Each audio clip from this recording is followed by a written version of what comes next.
Okay, let's do this thing.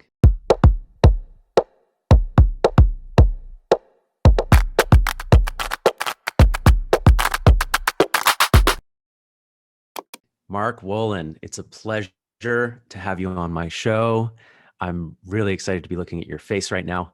And if I could just give a brief intro, folks, I'm really excited to have this man sitting with me right now and to do an interview for the Evolving Man podcast listeners.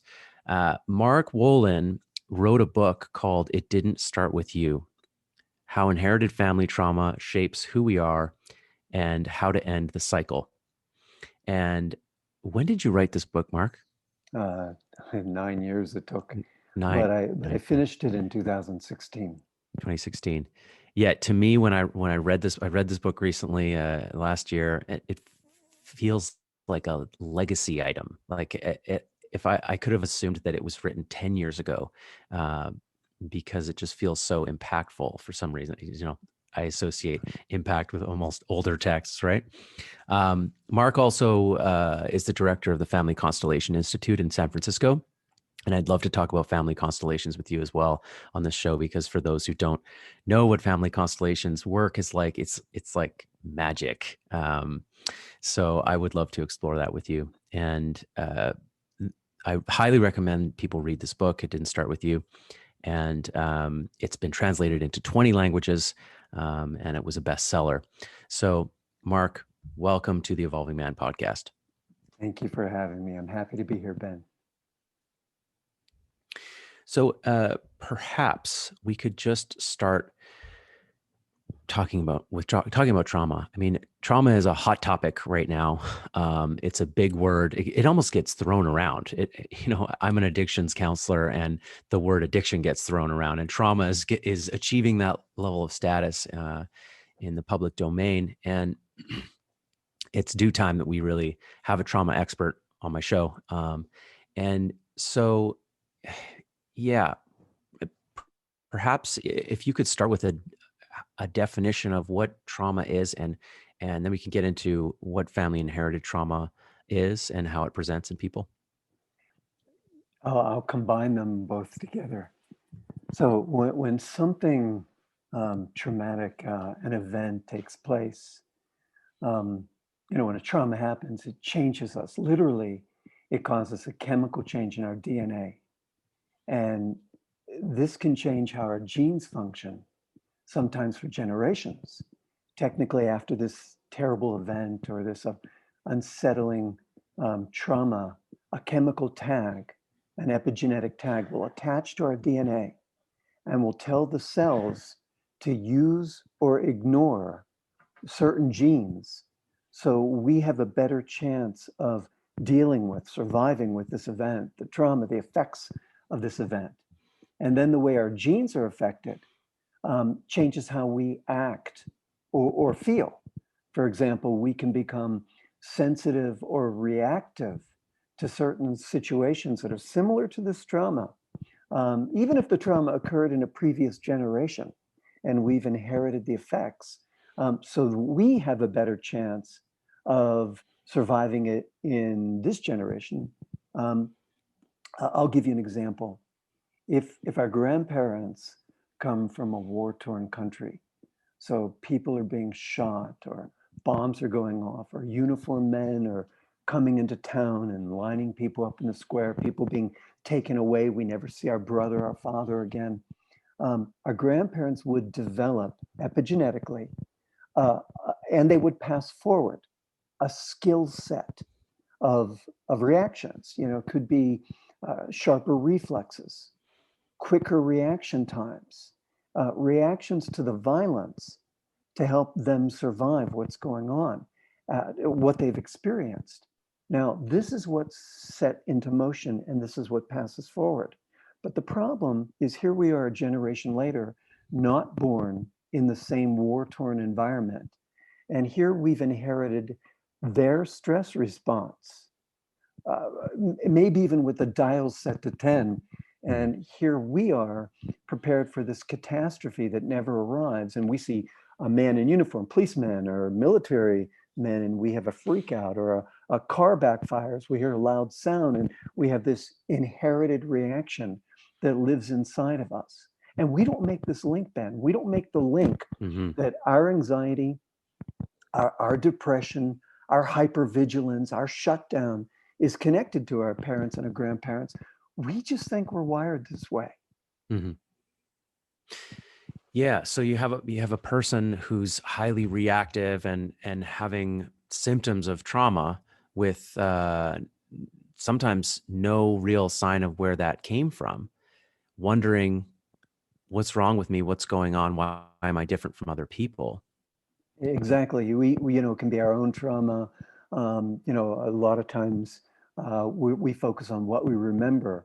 I Mhm. tend to focus as a clinician on what we don't remember and what's heritable, meaning I work with people with breaks in the attachment with our mom from events that we would even never even consider to think about. She had a stillborn before us, and she couldn't focus on our pregnancy, terrified she would lose us as well.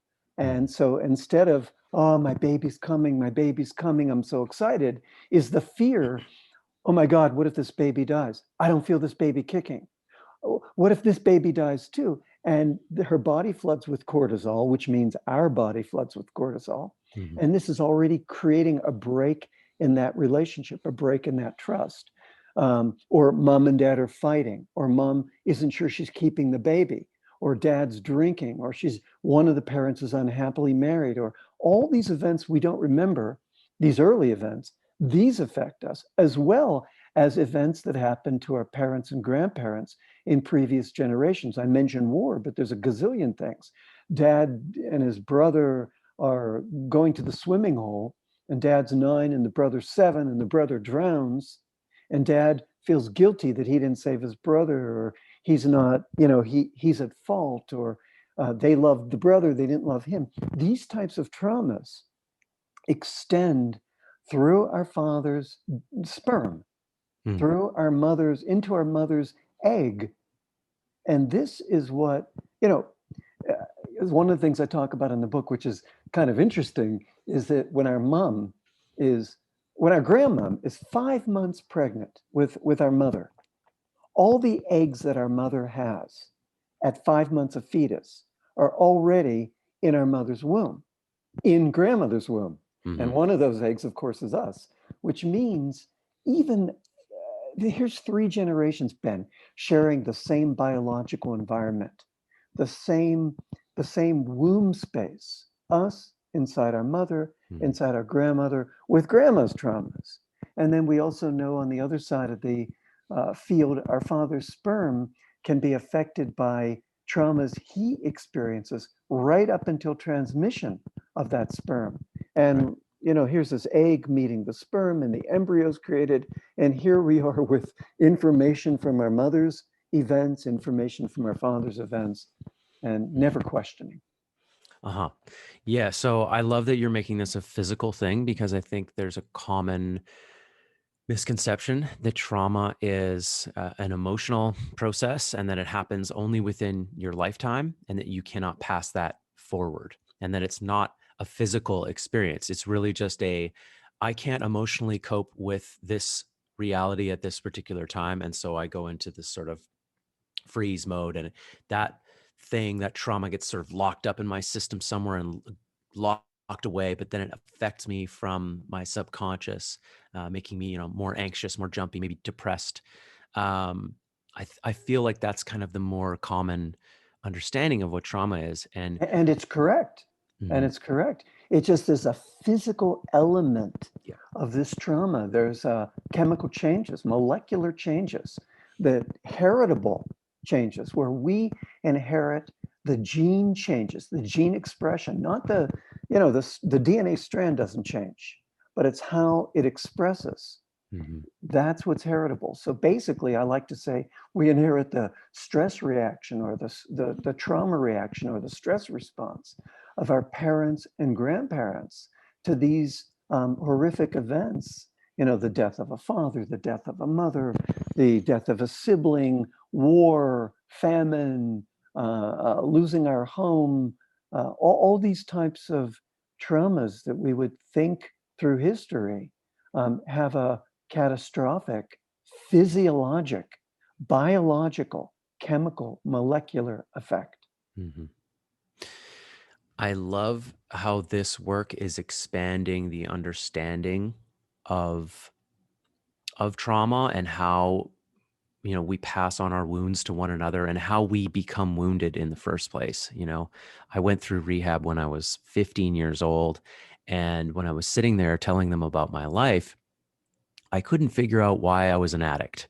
I couldn't figure out why I was there because my parents were nice people. They were still together. My dad's a doctor. My mom was a respiratory therapist and was a great mother. And, I concluded like, well, it was just genetics. I'm just genetically an addict. And, you know, in the context of this conversation, perhaps there's more truth to that than I once thought. But at that time, that's all I had. And then over many years of understanding the ways in which a person can get sort of thrown off kilter in their life and or experience traumas, I realized there was all this stuff going on in my family that even though we were financially doing okay and the family appeared to be together, there was a lot of discord inside of me, in utero, in my early formative years. There was a lot of misattunement between myself and my mother and my father. Yeah. And all that stuff. Absolutely. That's number one for addiction. When people, when the question of addiction comes to me, and I am asked, well, can you talk about addiction? The first thing I say is we have to look at our early life and our early infancy and our early childhood, and even our mother's early life and mother's.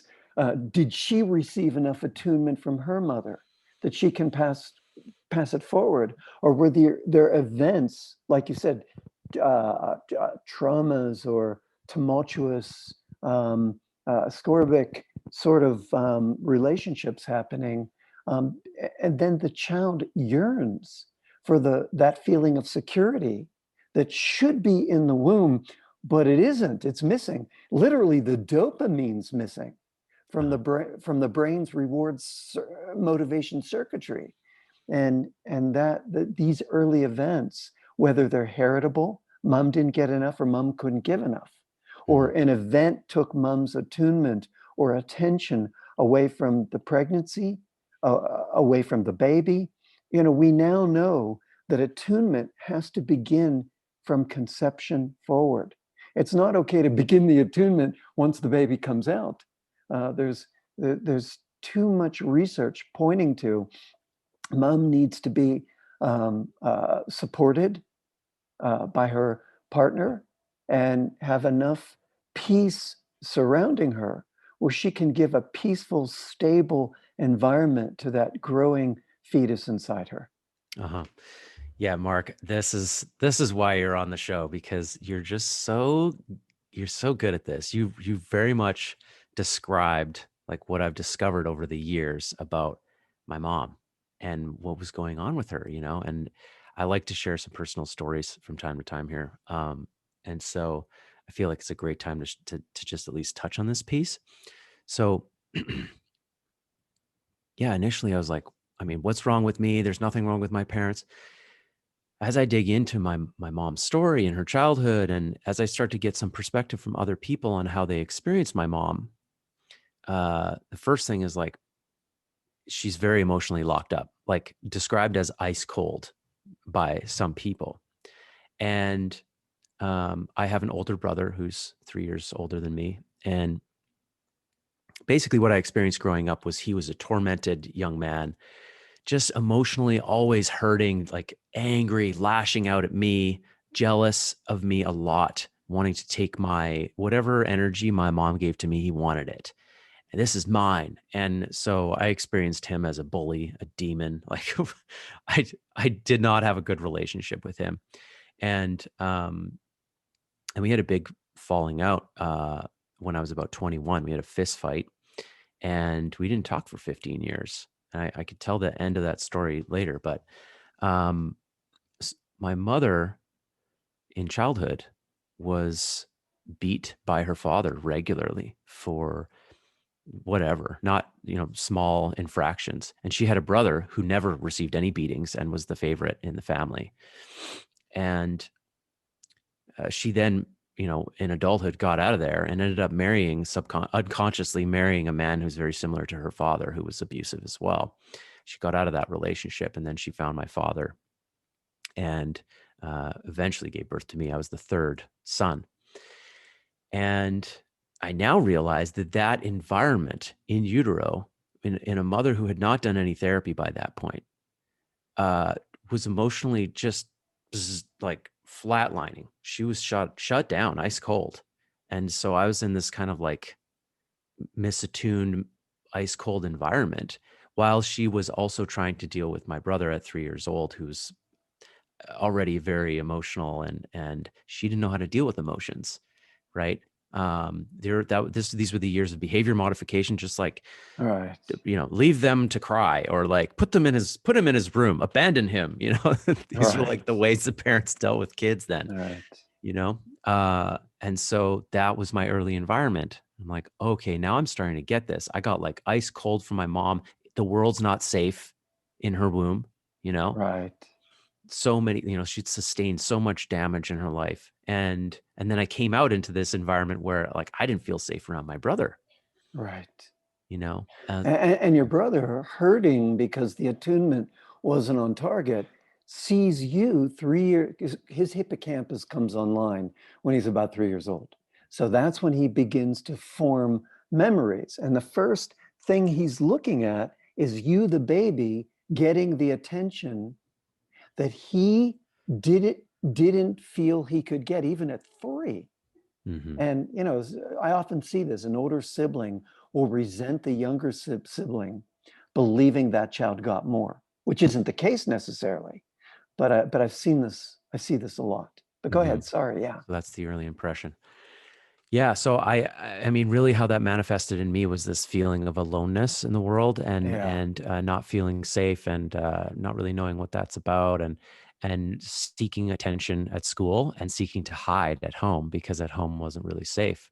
Right. So I got in a lot of trouble at school. I got suspended from many schools. I got expelled a few times, and then when I found cannabis and alcohol, that was my solution for a while. And I just dove right into that until I ended up in rehab. And then I got turned in the right direction.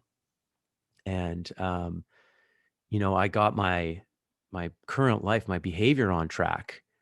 But it took many, many years digging into this stuff to start to uncover, like, okay, well, where is that that core wounding? What is that in me? Where did that maybe come from? And it's brilliant because that's what we can't find because it's hidden from us. Again, our memory doesn't come online. Our hippocampus doesn't complete connections to the prefrontal cortex until we're about 3 years old. So we don't have a cognitive memory of events before the age of 2 or 3, but we certainly have a somatic memory. Our body, our amygdala, our body has a memory of these events, though we can't quite pin it because we don't remember it. But that's exactly right. That's what's so insidious. Remembering or finally being able to link why we feel the way we feel to these events before we have memory in our mother's womb. And that's what I find with so many people, Ben. People come to me to train with me in inherited family trauma, and they want to look at generational trauma. And I'm always saying, okay, yeah, we'll look at that, but we need to be aware of the early events we can't pin the tail on the donkey. We can't remember. We can't uh, uh, remember because they happen precognitively when we didn't feel safe or secure, when our connection to our mother was cut off, and now we have a difficulty trusting the feeling of who we are, because the feeling of who we are is dependent upon mom's attunement, mom's presence. So a child's inner experience of himself is dependent on on mom's ability to be available to her child. Mhm. So when we have a break with our mother, it's felt as a break in the bond with ourselves. And yeah, then of course addiction, or alcohol or drugs, something to get that dopamine that Yeah. was cut short early is the direction. Makes Feels complete sense. it feels like a warm hug, right? Um, Exactly. what you always wanted. So, one of the things that I love about your process and how you explore these things with people is it's a very curious process. You're opening the doors of possibility, and you're just sort of putting everything on the table. And the reason I'm saying that is because I know a lot of men listen to this show, and a lot of men might be wondering, like, well, geez, do I have trauma? Do I have inherited family trauma? Uh, should I be asking this question? Because until now, I've just sort of assumed that my emotions are my emotions, and that things are pretty simple over here, and that I don't need to do any digging into the past. Why go there? Right? A lot of men have that sort of story Right. that hangs out, like, why dig into the past? You're just going to make things more difficult for yourself. And I think we're outlining here why it's useful to dig into the past and Uh, have a look under the covers and see, like, okay, what's what are maybe some of the reasons, like, if I do have an unconscious, as we all do, like, how do I have a look under there and see what's pulling the levers from behind. And the way that you do that as a base starting point is curiosity. yeah. Just be willing to sort of break down the walls of your own understanding of yourself and Yeah. ask some questions about, like, okay, what were my ancestors doing? What was my mother and father doing? What shit did they go through that maybe have transferred to me? And what early stuff did I go through that I haven't uncovered yet, and be willing to see that stuff, and then you can begin the process. Right. You're nailing it. That's exactly right. I put all the questions right in my book and on my website. I mean, I talk about these are the generational trauma questions to ask. And these are the early trauma questions to ask. Mom, was I in an incubator? Mom, did you and dad, when you first conceived me, were you going to keep me? Did you and dad like each other? Did you want to be married? Did you feel trapped? Um, were there any events? Was I almost ejected? Were you spotting?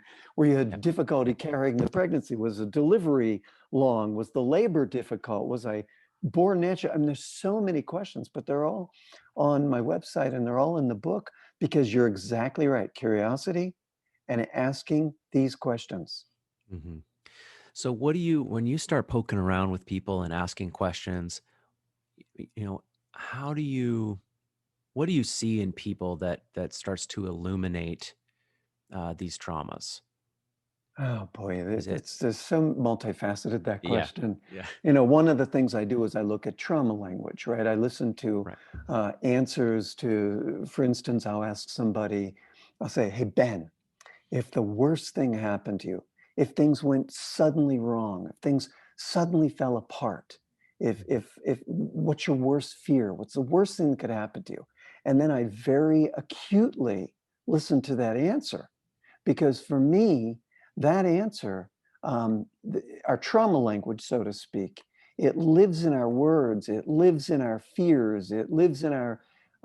It, let me go into, let me actually Mhm. talk about this thing. So, Yeah. not just when a trauma happens does it leave an effect in our DNA, a chemical effect. That's Uh, true.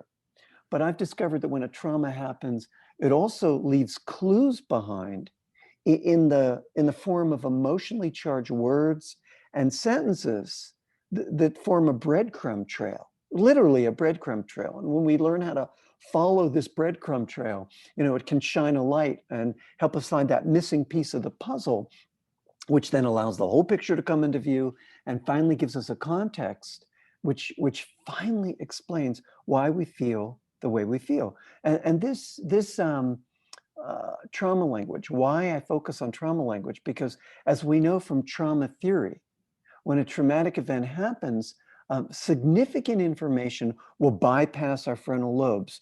so it can't be processed. So the experience of exactly what happens in this terrible event, this trauma, will can't be named or ordered through words because our language centers are compromised. Mm-hmm. So without language, our experiences get stored as fragments of memory, fragments of body sensations that we kind of don't know what is happening, but we feel this way or that way. We sort of have images, but we're not sure what they're connected to. Fragments of language, which I'm about to talk about, and fragments of emotions. It's like our mind disperses and essential elements get separated. Mm-hmm. To put it in one, yeah, Like exactly. everybody's running a different direction, like run. Exactly. The brain's To doing that. put it in one sentence, it's almost like we lose the whole story of what happened. We either remember too much or Uh-huh. remember too little, but it's not in a way where we can process it. Hmm. So we can't ever complete the healing. So what I found is these pieces aren't lost, Ben.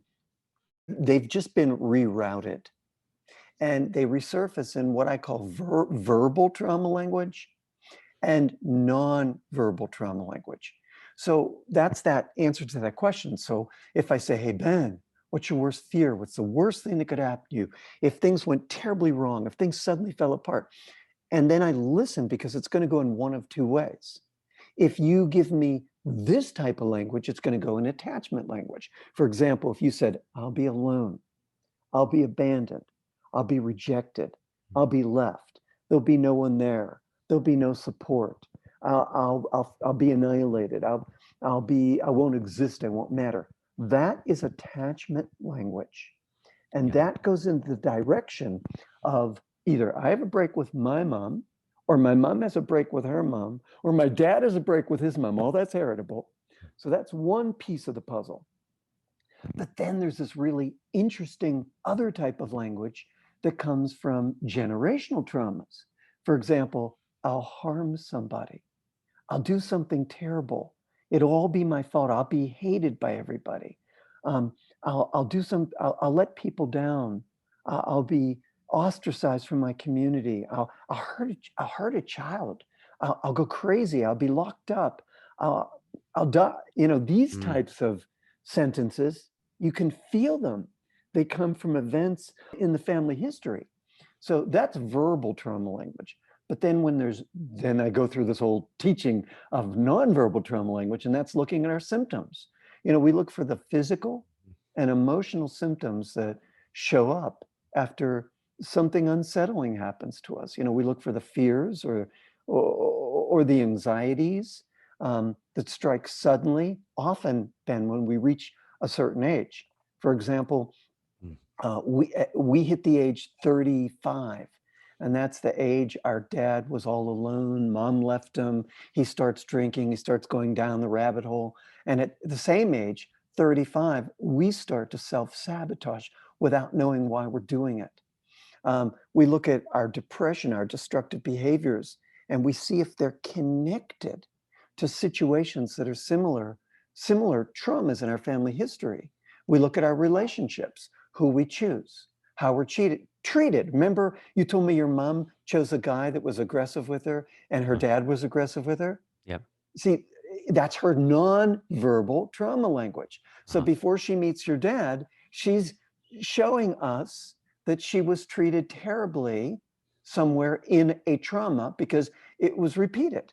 And then us, you, me, your listeners, the listeners, how we deal with money, the repeated ways we shoot ourselves in the foot, how we deal with success. All of this forms a breadcrumb trail that we need to follow. Yeah. This is very cool. I think a lot of people are going to be interested in this. So like, the physical manifestations of things in the body being linked to an ancestor having something occur in that area, Exactly, right? exactly. Here it is showing up in our body, and usually go, yeah, I'm just wired this way. This is what happens when I feel overwhelmed. I just shut down. I like to be by myself. And we're not realizing that's the effect of trauma, either something that happened in utero, something that happened to our dad, our granddad. Here we are, our body's finally giving us this magic piece. It's saying, look, This is what we want to look at. And instead, we want to shut it down because it's uncomfortable. Hmm. And that's what we find, Ben. We find, especially us guys, we Hmm. feel something in the body. We don't want to feel what's uncomfortable. We want to push it away when really it is the window and the doorway to explore and to ask questions. What Hmm. happens to me right before I feel this way? When I get this physical symptom, what emotional experience am I having? This is what I teach people to do in my book. I teach you to become a detective of your trauma language, of your experiences, of your inner feelings. Really, that's the whole first part of the book. You become a detective. You find out what your trauma language is. You find out why you feel the way you feel. Then the second part of the book, I teach people how to link it Hmm. to the events in their early childhood, in their mom's womb, in the dad's life, the grandfather's life, their mother's life, the grandmother's life, in the generations. And then the third part of the book, I teach people how to heal, which is how to have experiences that can change the brain. And we can get into that later. Hmm. Yes. Yeah, I'd love to get into the healing piece. I definitely want to advocate for people to do this work with someone else if they can, if at all possible. I found that Totally. trying to do these explorations on my own, I need a mirror. You would Yeah. do better doing it in front of the mirror if you were going to do it by yourself, because at least then you have something to bounce.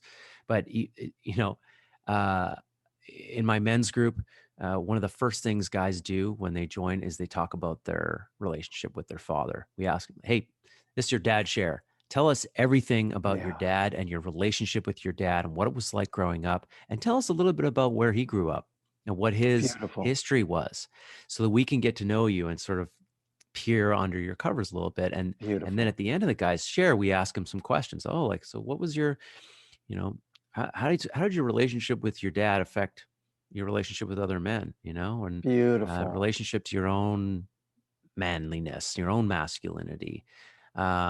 And we just begin that process just when a guy enters the group, and it sort of sets the stage for men to do this searching with each other. And we always uncover incredible things.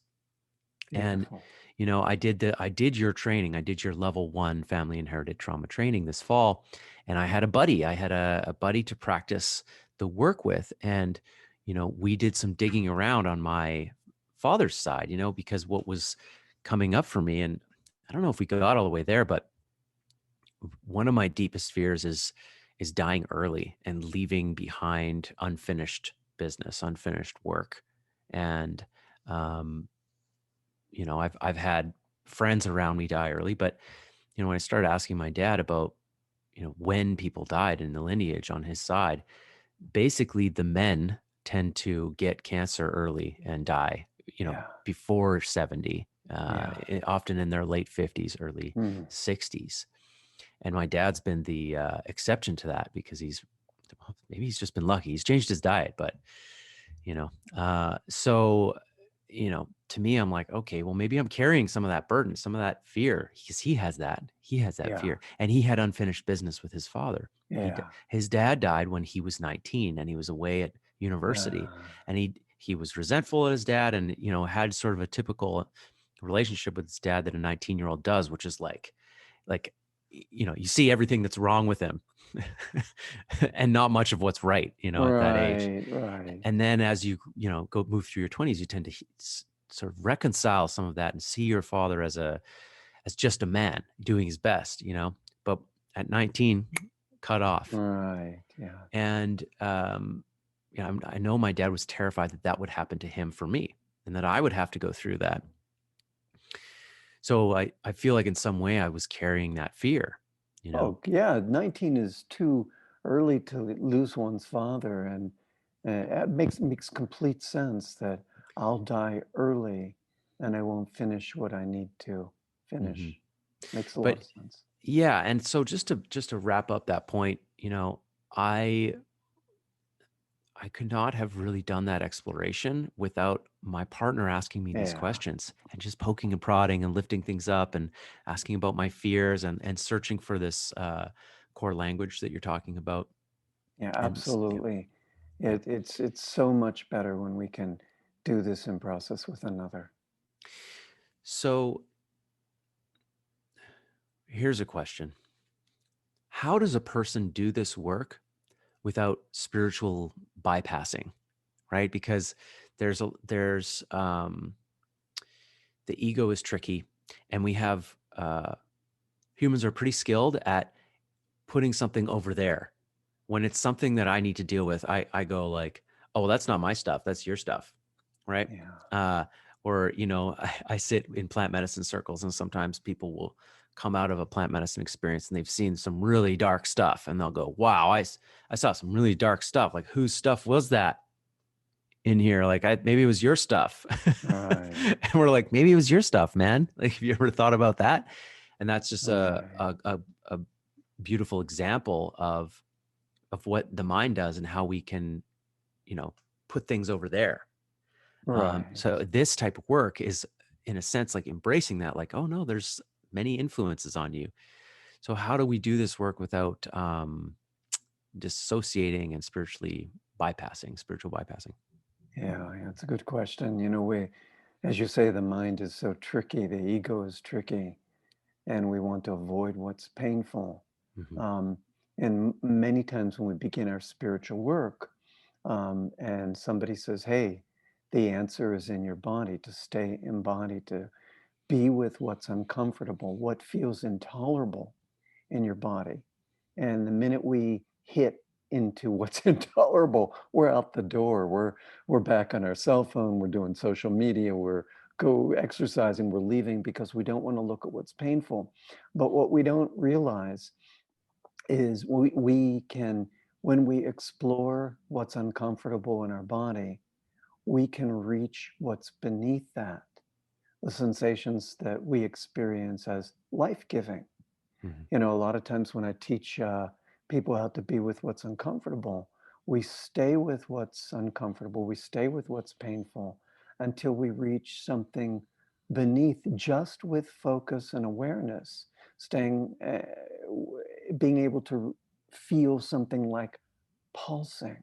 Oh, there's my blood pulsing, my heart beating. What happens when I stay with this feeling of blood pulsing? Oh, tingling. I'm feeling this sensation of spreading, tingling, expanding, something softening, blood flowing, waves of energy, waves of warmth. And that's really the key, to be able to hold what's beneath what's uncomfortable, to hold these life-giving sensations, and then to be able to hold them for a stretch of time, even a minute, Hmm. and do that 6 times a day. That can be enough to change our brain. That can be enough to calm our stress response.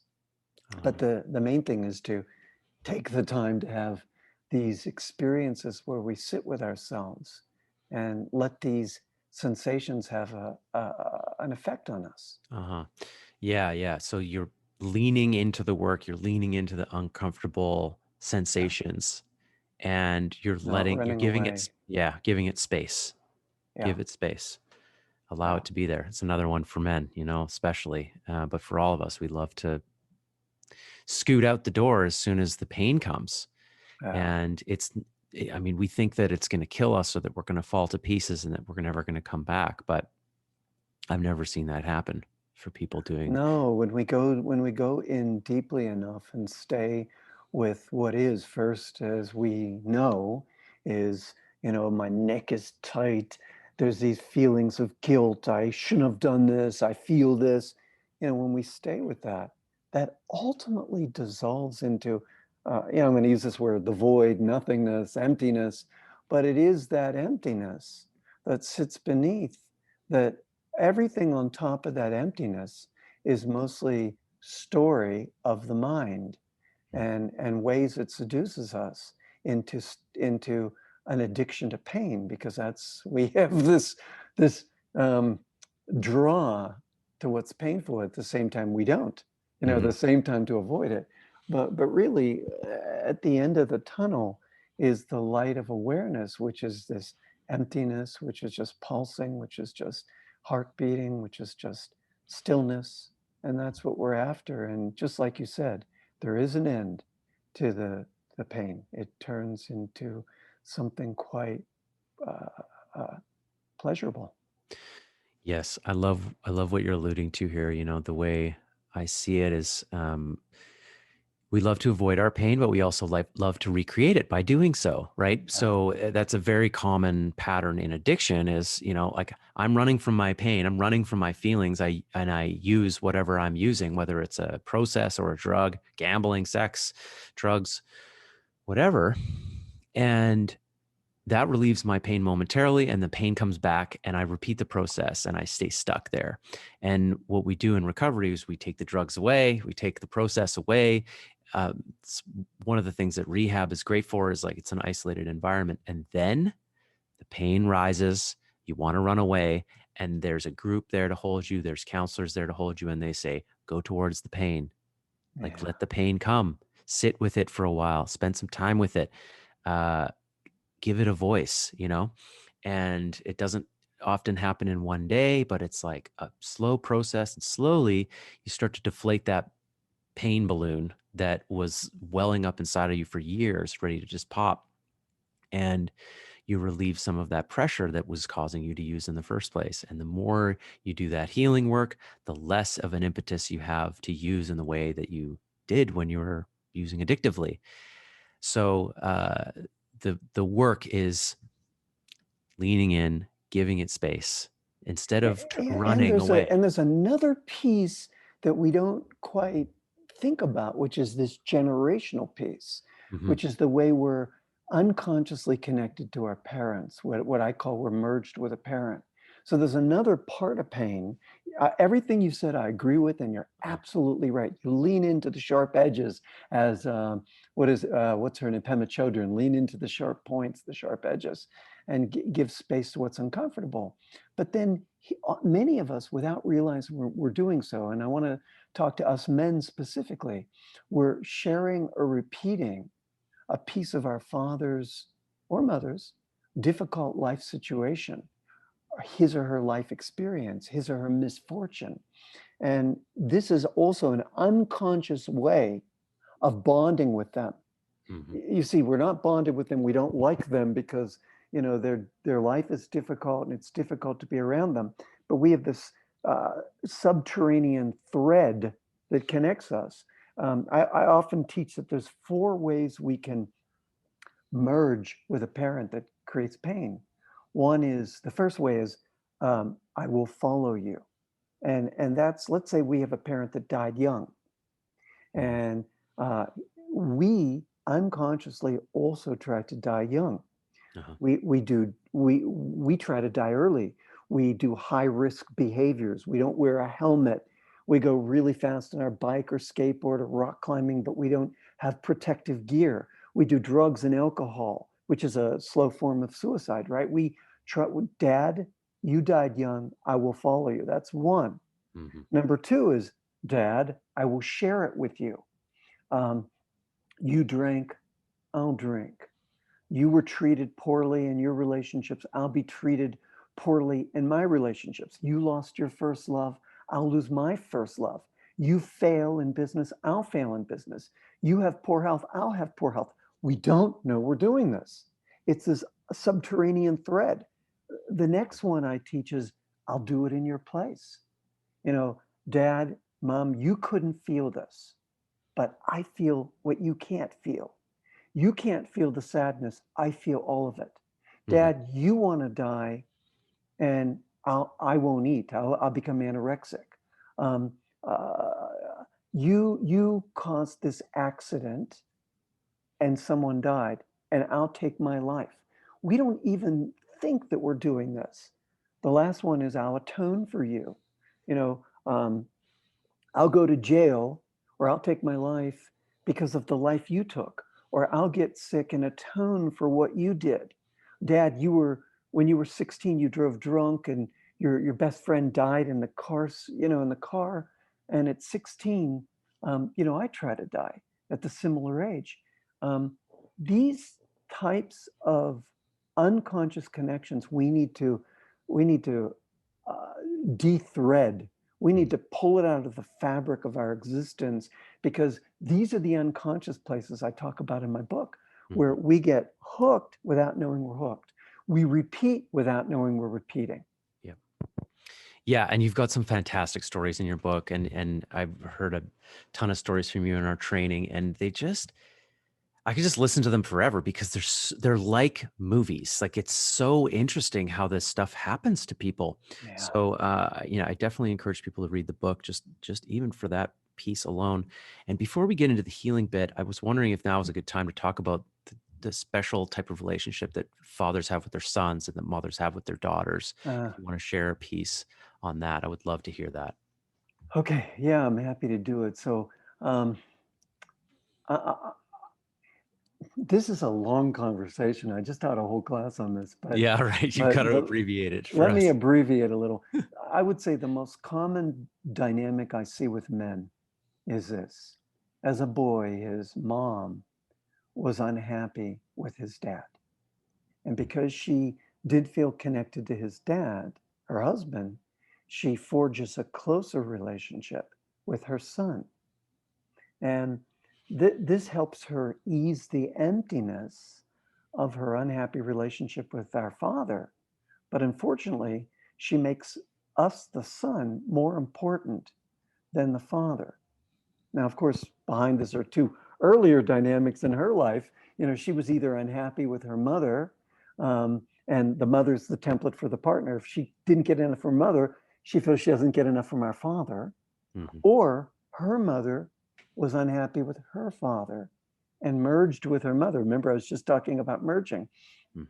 Loyal to her mother, who couldn't be happy with grandpa, she's not happy with our dad. Mhm. Now, because she feels more connected to us, the son, and not connected to our dad, us, the son, we're caught in a web, Ben. On the one hand, it feels good because there's this inflation of being adored by her. And it feels good because, we feel important. The son feels needed by her and he becomes her confidant or her good boy. But this dynamic doesn't allow him to receive from her. And this is what's deceptive. Mhm. Instead, he's giving to her. Remember, he's easing her pain. The son's easing his mother's pain. He feels responsible for making her feel better. But ultimately, the bond is broken. He can't take in from her because he's in a position of taking care of her. Now, this is the problem. It sets up this pattern of overextension, pattern of people pleasing. He becomes a people pleaser. He becomes an overgiver. He's Nice not guy. nice, right? He's a nice guy, and he's not Yeah. able to say no, especially to women. But really, he can't say no to anyone. And he's not able to access his gut feelings because in this dynamic where he's giving to his mother, there's no space. So he can't access his core, his gut feelings. He can become a healer, a therapist, a helper of some sort, have a large female clientele, but he's not so generous to his lover Right. in a deeper way. Because as soon as his lover wants a deeper relationship with him, he feels inundated by her, inundated by her wants and her Mhm. needs. Even sexually, he can shut down. He can become impotent to avoid her altogether, or he can go in the opposite direction and fall into that sexual trance, which doesn't create more sexual intimacy, it creates less. Mhm. That trance he goes into helps him avoid a real connection. The sexual trance is similar to sexual addiction. Yeah. It's that yearning for closeness with the mother that was thwarted when that bond with her early became compromised. So when we have a break in the bond, with our mother, we often sexualize that longing for her by going into a sexual high. But it's which is akin to this intimate attunement we didn't get or that got broken. Um, there's so much to say about this, really. You are describing a large chunk of my generation of men, Yeah. the guys that I know, the guys that I meet in my men's circles and on their way into men's circles, identifying with this nice guy phenomenon. You got guys read this book, No More Mr. Nice Guy, and they're like, it's me. That's me. He's writing about me, and what you just Yeah. described about, we don't know this stuff that happened with our mother, but the symptomology and how it shows up in us, I think that hit home for a lot of Oh, guys. it's even worse because not only do we avoid real connection with our partner, and this is crucial, we also have lost our father. Hmm. This is the deepest part. The boy, because he's lost his father, because mom didn't like him, so the boy can't like him. The boy even carries the mother's negative feelings about his father. And he Uh-huh. believes they're his own feelings. He says, yeah, my father was selfish. It was all about him. He was never there for us. He was never a good father. But these are the mother's feelings. And in this dynamic, Ben, the father also loses his son because the father sees the son getting the love from his wife that he can't get. And he may even reject his son or become physical with his son, just to punish the wife, even. But Yeah. the main thing here, and this is the last thing I want to say, is the son's path to the father is blocked when the mother doesn't like the father. The son can't make that journey on his own to the father. He needs mother's support. He needs the mother. She's the linchpin to connect them. And if she doesn't like the father, it often doesn't happen. I have a blog Hmm. on my website called A Worried Mother's Guide to Helping Her Troubled Son, which is helping mothers help their sons get back to their fathers. This is amazing. This is amazing. Yeah, and I mean it's definitely compounded by the fact that again, for guys of my generation, most of us grew up with our mothers around much more than our fathers. Our fathers were away at work and our mothers were more present. Some of us came from dual income families like I did, but my mom took a lot of time off to take care of the family. And in school, I was taught by mostly women. I had a few male teachers in my, you know, 12 grades that I went through, but mostly females. We had nannies when my mom was at work, when she was working, females. So there's a lack of connection to the masculine, the father figure. But then if there's also that break, and That's mother's right. mother's more dominant in the field, it's very hard to reach him. That's And right. That's yeah, exactly right. so I have felt that in my own life. I felt that, you know, I in love what you're doing with men's group. When you were describing what you do with the men's group, is that right away you bring them in to talk about their relationship with their father. So spot on. and yeah, I mean, it's a tradition because it's been so impactful. And when I dig into like what is it about men's groups that's working? Why are guys saying like this has been the most healing experience of my life over the last 2 years, being with this small squad of men and just talking, speaking my truth with these guys. Um, what I think it really is about is we're giving each other what we have always needed from the masculine. You know, Right.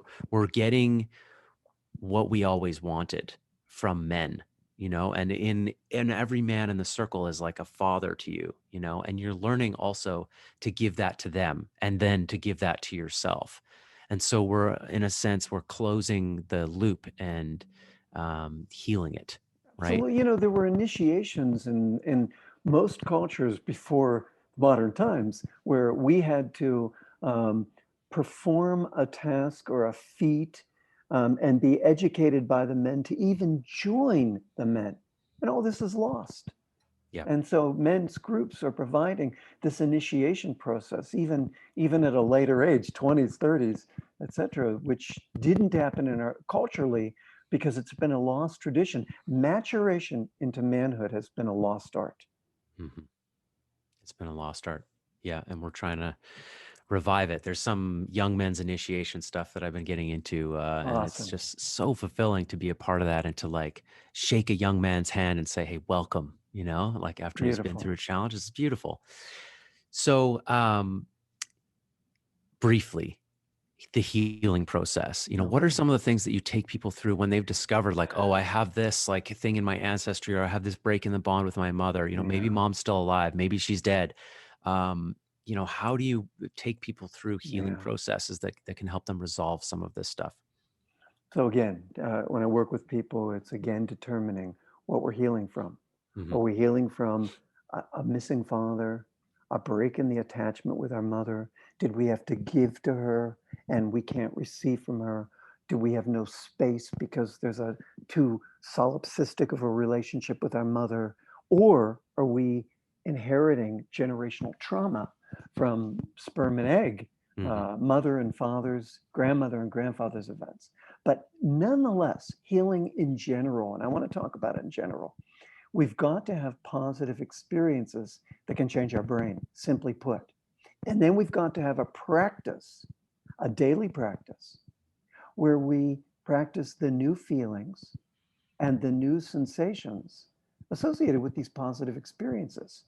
And when we do this, we not only create new neural pathways, which we know of, but we also stimulate the release of feel-good neurotransmitters in our brain, like serotonin, dopamine, GABA. Hmm. We also stimulate the release of feel-good hormones like oxytocin, estrogen, and even the very genes involved in the body's stress response can begin to function in a new improved way. Basically, we can change the way our DNA expresses. Hmm. Now, the key here, when people ask me, okay, Mark, what is a positive experience?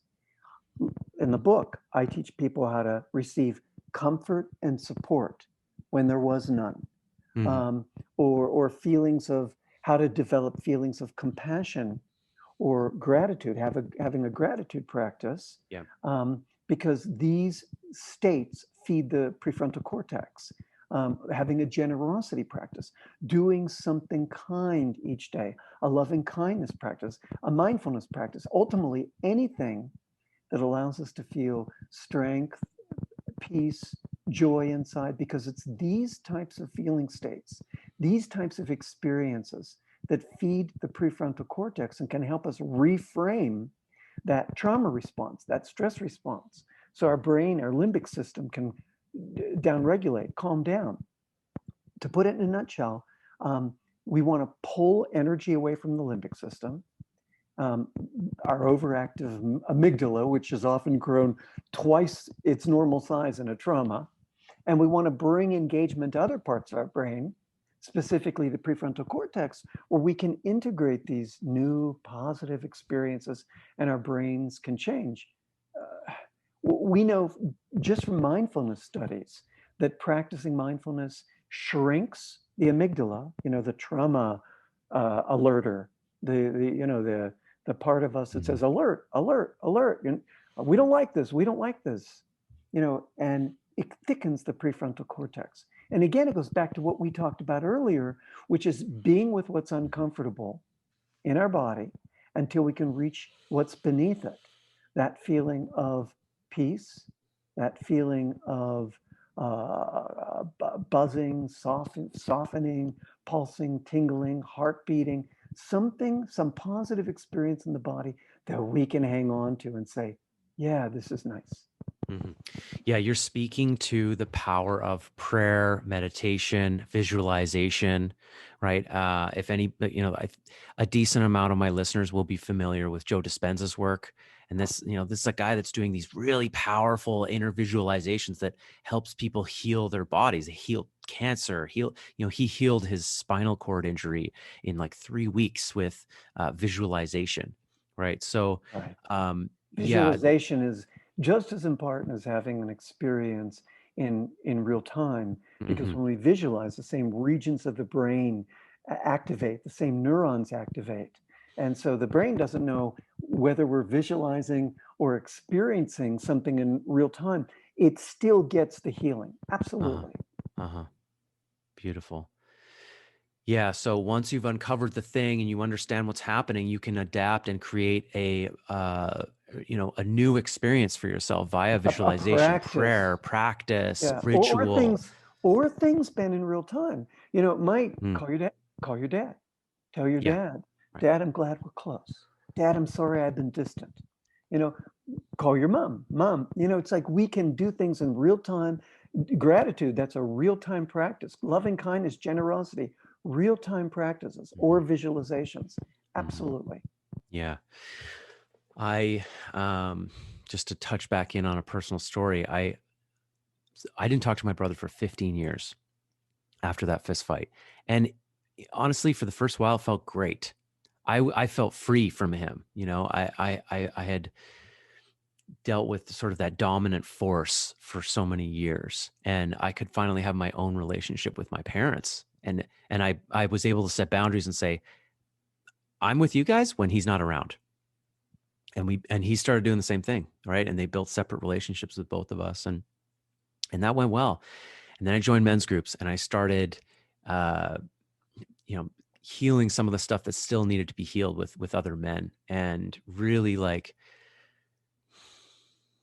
learning to stand in the fire, receive hard feedback, receive challenges, and not lash out, because I was hyper vigilant, like anything that was perceived as bullying towards me or towards someone else, like my sword's out, um, and I had to realize that I was hyper reactive and that I was reacting to a wound, and so dig into that stuff and deal with it with other men, and talk about that stuff when it comes up. Like, here, I'm feeling like you're an enemy right now because you raised your voice, and I want to fight you, but I don't want to fight you, and we sort that out, and there's a healing moment there.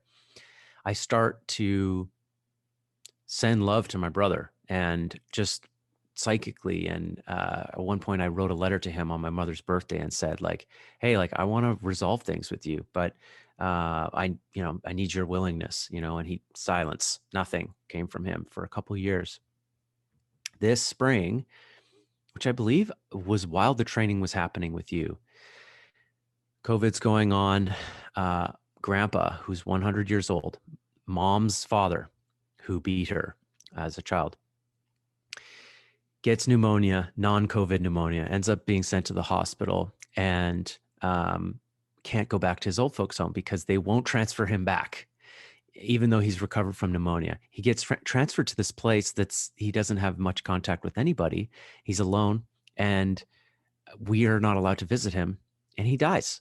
He dies within 3 or 4 months of that happening. I think he got pneumonia late February, early March, and he died at the end of May.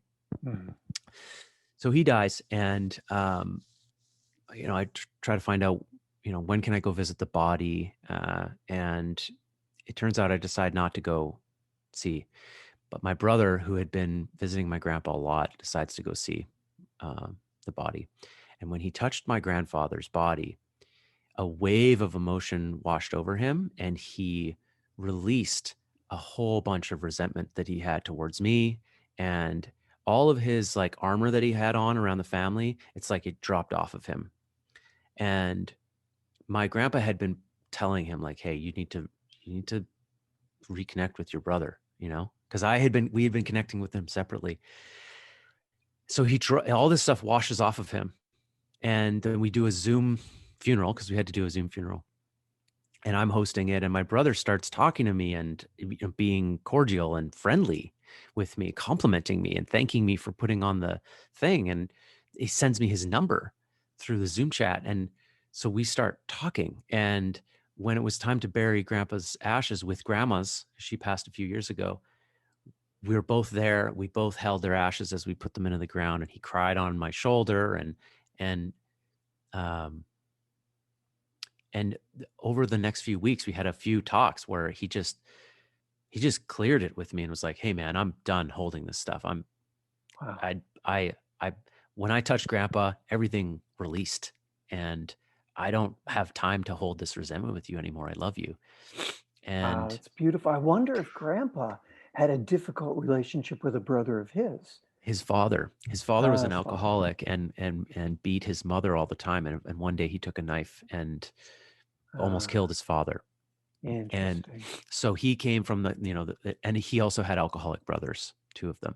So it's like there was a curse on between my brother, myself, and my mother. My dad's Oh, woven I in there, I'm get sure, it. somehow. And then it was like lifted. Wow. It's beautiful. Yeah. And, when you describe the background story with Grandpa, two alcoholic brothers, a father that he went against Uh-huh. with a knife, it's not easy for us guys to go against our father. Mm-hmm. It creates an energy inside of us because we're half our father, chromosomally, epigenetically. Mm-hmm. I just want to say to the listeners, and I'm sure that the listeners already, if they're in your community, they've healed these relationships. It is important for us men whether our father is living or passed away, whether we can do it in real life or we have to do it through visualization to heal this relationship with our dad. It brings us a type of generational connection of strength. Um, yeah, Yeah. It allows us to step fully into our own manhood, into our full absolutely. potential as a man when we can heal that piece with our Absolutely. fathers. And in many ways, like the way that I talk to the guys of my generation about this is like, we're the first ones who really have the opportunity to Yeah, do that because my dad was not taught how to do this work. He was given a list of things that were important for him to do in his life. And this type of emotional healing work was like not even on the list. There was not a possibility for that. absolutely. And surely not for his father either. Like we're really the first generation men who have that possibility. And in a sense, like, okay, this is our work to do, right? Absolutely. Our I fathers, like the way you're phrasing it. It's yeah, our work to do. yeah. I mean, our fathers made the world a better place to be in so that we could be here and live our best selves. I do not wish to live in 1940 or 1900 or any of the generations back. I do appreciate this current time, and so I think about what is our work to do now. This is it. So thank you, Mark, for opening so many more doors for people to do this Yeah. work, and for lighting the way and for giving so much more possibility for people to explore, and so many skills and so many tools for people to use to try to do this work. It's not, it can be messy work. It really is a detective thing, but I think the best people can do is engage the process, get curious, and explore with other people. Don't try to do this only on your own. You need space holders. You need people to ask questions, people to mirror, and that's what a men's group is for. That's what a therapist is for. If people want to do this type of work that you've been doing this for your adult life and you've achieved a level of mastery in this, if people want to work with people you've trained, how can they do that? MarkWolynn.com, WOLWOLYNN.com. And they can either take my trainings, which are streamable, my courses that are streamable, my book, which is The Handbook on Inherited Family Trauma, Mhm. or work with me if I'm available, or one of the people I've trained. Absolutely. We're also on all social media platforms.